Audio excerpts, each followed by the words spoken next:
Аян телеканалында жергиликтүү жаңылыктардын кезектеги чыгарылышы студияда кызматыңыздарда Акчолтой Аскарали уулу. Ассаламу алейкум.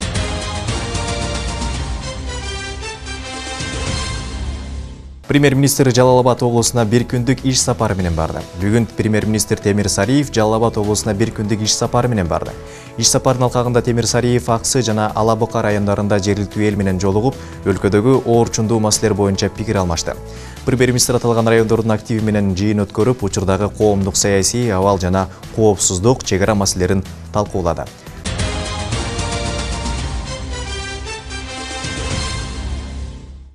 Кыргызстандагы расмий катталган жумушсуздардын саны 58 миңди түздү. Үстүбүздөгү жылдын 2 айына карата расмий катталган жумушсуздардын саны 58 миңге жетти. Мындай тыянакты Улуттук статистика комитети чыгарды. Маалыматка ылайык, быйыл февраль айына карата жумушсуздуктун саны 2014-2015 жылдарга салыштырмалуу 2000 адамга аз. 2007 жылдын февраль айында расмий катталган жумушсуздардын саны 75 миңге жеткен.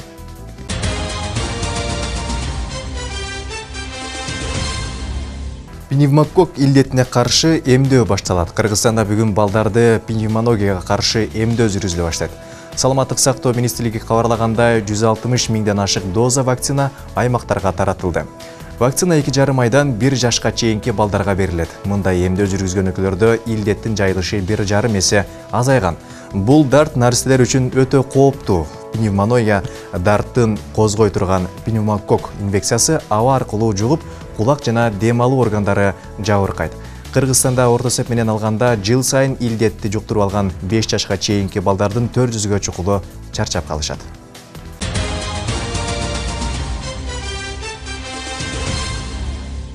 Ысык көлдө жаштарды деба ыкмасына үйрөтүүчү эл аралык тренинг өтүүдө. Анда Россия, Казакстан, Тажикстан, Өзбекстан, Украина, Эстония жана Кыргызстандын жаштары катышууда. Көгүлтүр ысык көлдүн жээгинде Чыңгыз Айтматов атындагы эл аралык дебат академиясынын 5-чи ирет жаштарды дебат ыкмасына үйрөтүүчү тренинг болууда. Аталган иш-чара 21-27 март күндөрү болуп, анда Россия, Казакстан, Тажикстан, Өзбекстан, Украина, Эстония жана Кыргызстандын жаштары катышып жатат. Деп уюштуруучулардын бири билдирди. Академиянын максаты жаштарды эркин ой жүгүртүүгө, лидерлик сапатка үйрөтүү. Чыңгыз Айтматов атындагы эл аралык дебат академиясы быйыл 2-чи ирет тренинг өткөрүп жатат. Ал аталган иш-чараны былтыр да уюштурган.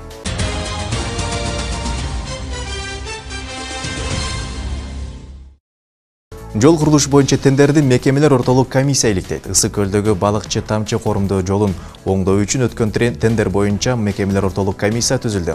Бул тууралуу өкмөттүн басма сөз кызматы билдирди. Мындан мурда Унаа жана байланыш министрлиги өткөргөн тендерлерди депутаттык комиссия иликтеп, анда олуттуу мыйзам бузуулар орун алганын жарыялаган. Сынакта лицензиясы жок Кытай компаниясы утуп алганы белгиленип, бул үчүн министр Аргынбек Малабаевга сын айтылган. Кошумча иликтөө талап кылынгандыктан комиссиянын мөөнөтү 2 айга узарган. Былтыр декабрда Кыргызстандагы курулушчулар министрлик жарыялаган тендерлерге азыраак сумма сунуштаган жергиликтүү ишканалар эмес, Кытайдын компаниялары утуп жатканына нааразы болуп, парламентке кайрылышкан. Анын негизинде депутаттык комиссия түзүлгөн.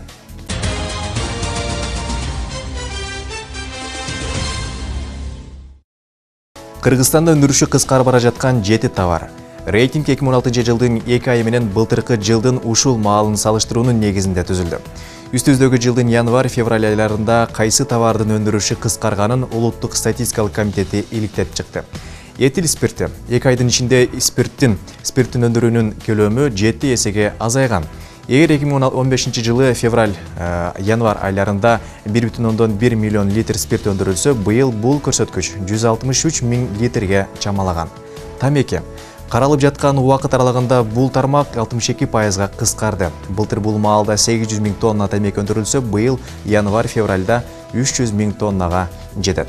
Макарон менен кесме өндүрүүнүн көлөмү 2,5 эсеге азайды. 2 айдын аралыгында болгону 1,4 миллион тонна кесме өндүрүлгөн.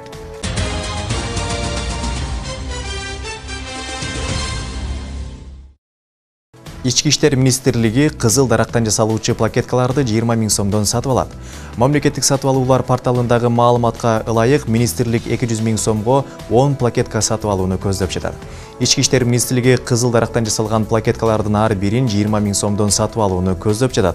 Бул тууралуу маалымат мамлекеттик сатып алуулар порталына жарыяланды. Плакетка бул декоративдик медаль. Ал жөнөкөй медалдардан тик буруштуу формасы менен айырмаланат. Сайттагы маалыматка ылайык Ички иштер министрлиги 200 000 сомго 10 плакетка сатып алууну көздөп жатат. Мында сырткары 50 сомдук 2 граммата менен 200 сомдук рамка сатып алууну көздөп жатат.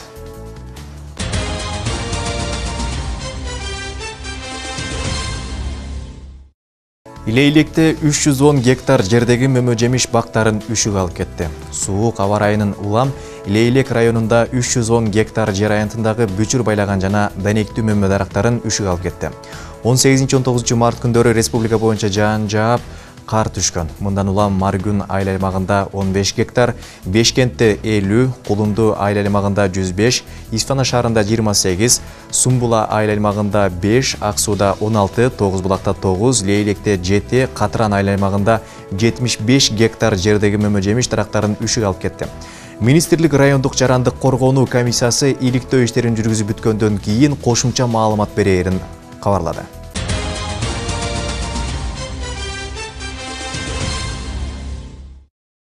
Белоруссия Кыргызстанга товар киргизүү көлөмүн 407 эсеге көбөйттү.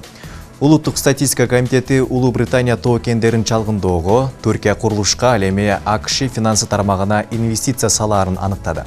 Белоруссиядан Кыргызстанга келген түз инвестиция 2015 жылы 40,7 миллион долларды түзүп, мурдагы жылга салыштырмалуу 407 эсеге көп болду. Россиядан келген инвестиция көлөмү 95%га көбөйгөн. Каражаттар негизинен энергетика жана финансы секторуна салынган. Улуу Британия тоо кендерин чалгындоого, Түркия курулушка, кайра иштетүү өнөр жайына, ал эми АКШ финансы тармагына ортомчулукка жана камсыздандырууга инвестиция салган.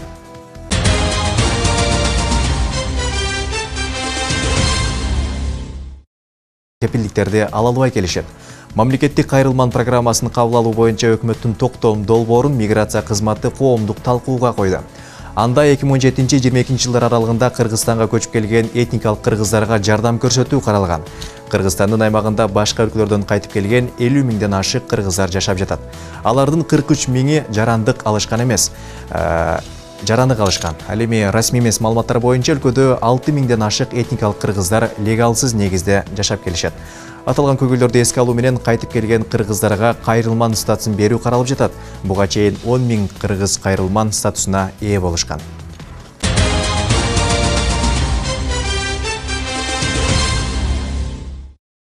Ардактуу телекөрүүчүлөр, Аян телеканалында сиздер жайрыктуу жаңылыктар менен тааныша алдыңыздар. Тааныштырган Акшотай Аскар Алиулу, ал эми алдыда сиздерди аба ырайы күтүп турат. Эмки эфирге чейин, ассаламу алейкум.